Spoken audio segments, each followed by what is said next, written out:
Dear friends, कैसे हैं आप सब। सबसे पहले मैं अपने हर बढ़ते हुए सब्सक्राइबर को थैंक्स कहती हूँ, जिनकी वजह से मुझे आगे बढ़ने का मोटिवेशन मिलता है। Thank you friends. मेरे आप लोगों से रिक्वेस्ट है कि अगर आप लोगों की कोई भी सजेशन है तो प्लीज़ मुझे कमेंट बॉक्स में लिखकर ज़रूर बताइए, ताकि आगे आने वाले वीडियोज़ में उसी से रिलेटेड बना सकूँ। टाइटल पढ़ के आपने जाना होगा कि मैं किस बारे में बात करने जा रही हूँ, और उम्मीद है मुझे कि आपको मेरा ये वीडियो पसंद आएगा। फ्रेंड्स, अक्सर लोगों को ये शिकायत होती है कि उन्हें कभी भी आगे बढ़ने का अवसर नहीं मिला, या फिर जब उन्हें आगे बढ़ने का अवसर मिला तब तक बहुत देर हो चुकी थी। लेकिन बहुत से लोग ऐसे भी हैं जिन्होंने इस बात को पूरी तरह से झूठा साबित कर दिया है और पूरी तरह से नकार दिया है।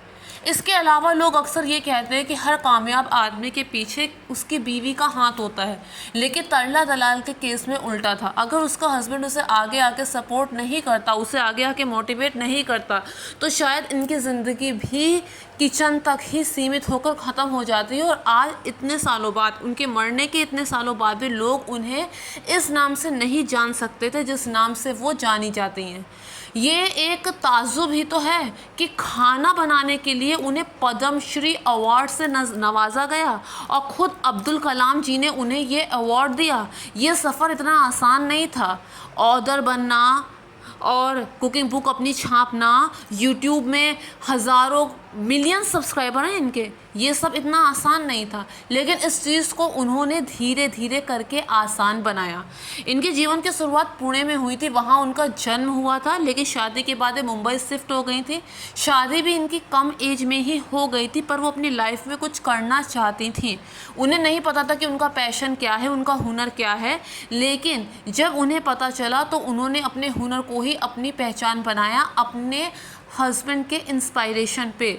और इसी पर मेरा ये वीडियो है। तो अब मैं उनके जीवन से जुड़ी ऐसी बातें आपको बताती हूँ जो आपको 120% मोटिवेट ज़रूर करेंगी, और आप लोग भी चाहे किसी भी एज ग्रुप में क्यों ना हो, आगे बढ़ने के लिए ज़रूर प्रयास करेंगे। क्योंकि ज़िंदगी का नाम ही कुछ ना कुछ सीखना है, ज़िंदगी का नाम ही आगे बढ़ना है। अपना कोई भी हुनर हो, उसे आगे बढ़ाना ही लाइफ है। तरला दलाल हज़ारों भारतीय किचन का हिस्सा हुआ करती थीं, जिन्होंने अपने कमाल के कुकिंग शोज़ और बेस्ट सेलिंग किताबें बेचकर लाखों लोगों को कुकिंग सीखने में मदद की। इनके लिए लोगों को ट्रेडिशनल कुकिंग सिखाना और पद्मश्री जीतने तक का सफ़र आसान नहीं था। भारत की सबसे पॉपुलर शेफ़ थीं, जिनके यूट्यूब पर 1 मिलियन से ज़्यादा सब्सक्राइबर्स हैं। उन्होंने अपनी कुकिंग स्किल्स से शाकाहारी रेसिपी को इतना ज़्यादा जायकेदार बना दिया था, कभी इडली तो कभी मैक्सिकन रैप। उन्होंने हर एक रेसिपी को सिंपल स्टेप्स में बनाकर आसान कर दिया था। उनका मानना था कि काम चाहे इंसान जो भी करे, लेकिन घर आके उसे खाने की ज़रूरत तो होती ही है। तो अपने उसी हुनर को उन्होंने अपनी पहचान बना लिया था। उनकी पॉपुलैरिटी के कारण उस समय के पॉपुलर पब्लिशर वकील एंड सन्स ने उनके साथ कोलैब किया, और उनकी पहली किताब बन गई। 1974 की इस बुक को सिर्फ हिंदी इंग्लिश नहीं बल्कि इंटरनेशनल भाषाओं में भी ट्रांसलेट किया गया। इसके अलावा इस मोटिवेशन के कारण तरला ने 170 और कुक बुक लिख डाली। तरला को 2007 में पद्मश्री से नवाजा गया। इसी के साथ वो पहली भारतीय थी जिन्हें इस तरह का अवार्ड मिला था। 17,000 रेसिपीज़ के साथ उन्होंने अपनी एक वेबसाइट भी लॉन्च की, जो भारत की खुद की सबसे बड़ी फूड रेसिपी वेबसाइट बताई जाती है। 2013 में 77 वर्ष की आयु में तरला जी का मुंबई के ही घर में हार्ट अटैक से निधन हुआ था, और अपने पीछे वो अपनी 40 साल की लीगेसी छोड़ के गई थी। उनके 3 बच्चों में से उनका जो बेटा है संजय, अब वो देखता है उनकी वेबसाइट को भी, उनके यूट्यूब पर जो उनका चैनल है उसको भी, उनके अकाउंट को भी। अब वही अपनी माँ की सत्ता को संभाल रहा है। इसके अलावा 1966 में उन्होंने अपने कुकिंग के सपने को पूरा करने का सोचा था। शुरुआत उन्होंने अपने पड़ोसियों में कुकिंग क्लासेस को देने से की थी, और उसके बाद वो अपनी हर रेसिपीज़ को इस तरह से तड़का लगाकर पेश करती थी भी नहीं रोक पाया। और उनकी इस लोकप्रियता के पीछे उनके हस्बैंड का बहुत बड़ा हाथ था। पहली चीज़ तो ये थी कि उनके हस्बैंड हमेशा सपोर्ट में उनके पीछे खड़े रहते थे, और दूसरी चीज़ ये थी कि उन्होंने अपनी एफडी तक तुड़वा दी थी तरला की किताबों को छपवाने में। इसके अलावा वो फूडी नेचर के भी थे। तरला तरह तरह की रेसिपीज़ ट्राई करती थी, तो लेकिन उन्हें परफेक्शन चाहिए था। वो हर रेसिपी में कुछ ना कुछ कमी बताकर तरला एक ही रेसिपी को 3-3 4-4 बार बनाती थी, जिस वजह से ही उनके हाथ में इस तरह का हुनर आया था, इस तरह का जादू आया था। यहाँ तक कि तरला ने इस सब की शुरुआत तब की थी जब उसने अपने हस्बैंड को नॉनवेज खाते हुए देखा था, जिस बात से उन्हें बहुत हर्ट हुआ था।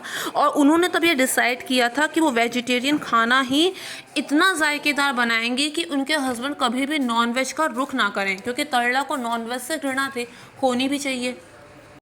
तरला ने सिर्फ ये नहीं कहा था कि मैं खाना बहुत अच्छा बनाती हूँ तो आप सभी लोगों को भी सिर्फ खाना बनाना ही आना चाहिए, बल्कि वो उसके पास जो खाना सीखने आती थी उनसे ये कहती थी कि आप लोगों में जो भी हुनर है अपने उस हुनर को पहचानो और उसी दिशा में आगे बढ़ो, अपना एक मुकाम हासिल करो, अपनी एक पहचान बनाओ, किसी और के नहीं बल्कि अपने खुद के नाम से जाने जाओ। वो लेडीज़ को आगे बढ़ने की प्रेरणा भी देती थी। तरला ने जो कुछ भी पाया वो शादी से पहले कम उम्र में नहीं उन्होंने हासिल किया, बल्कि शादी के बाद 3 बच्चे होने के बाद अपनी सब जिम्मेदारियों को साथ ही साथ निभाते निभाते तरला ने ये मुकाम हासिल किया है जो सबके बस की बात नहीं है।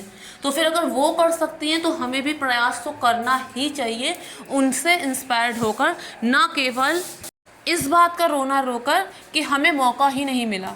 फ्रेंड्स, मैं एक ऐसे स्टूडेंट को जानती हूँ जिसकी 10th में 48% थी, 11th-12th में भी परसेंटेज बहुत कम थी, लेकिन उसके बावजूद वो IAS का टॉपर बन गया। पास्ट में आप क्या थे वो कोई मायने नहीं रखता, फ्यूचर में आप क्या बनोगे वो भी मायने नहीं रखता। मायने ये रखता है कि प्रेजेंट में आप क्या कर रहे हैं। तो अपने हुनर को पहचानना और आगे बढ़ना ही इस वीडियो का पर्पस है। तो मुझे उम्मीद है आपको मेरा वीडियो पसंद आया होगा। और बीच बीच में मैं जो शॉर्ट वीडियो डालती रहती हूँ जिसमें मैं कुछ ना कुछ क्रिएटिव करती हूँ और वेस्ट चीज़ों से कुछ ना कुछ अच्छा डेकोरेटिव और यूज़फुल बनाने की कोशिश करती हूँ। अगर आप लोगों को मेरा वो प्रयास पसंद आए तो मेक श्योर मेरे चैनल को सब्सक्राइब, वीडियो को लाइक और शेयर ज़रूर कीजिए। अपने सजेशन भी मुझे कमेंट बॉक्स में लिख कर बताइए। Thank you friends, thank you so much.